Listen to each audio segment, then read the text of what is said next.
এই যে এখন আমরা হচ্ছে লাউ গাছ লাগাবো। লাউ গাছ লাগানোর জন্য আমরা হচ্ছে লাউয়ের চারা নিয়ে যাচ্ছি।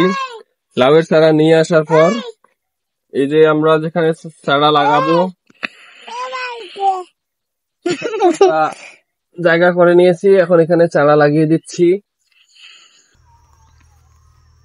এই সুন্দরভাবে দিলাম। এখন এখানে আমরা মাটি দেব।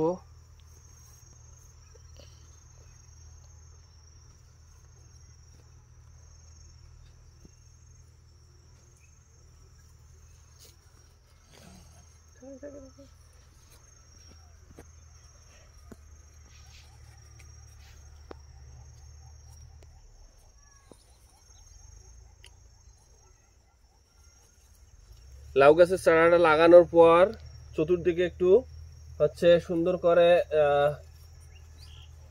আইল বেঁধে দেব, যাতে এখানে জল দেওয়া যায়।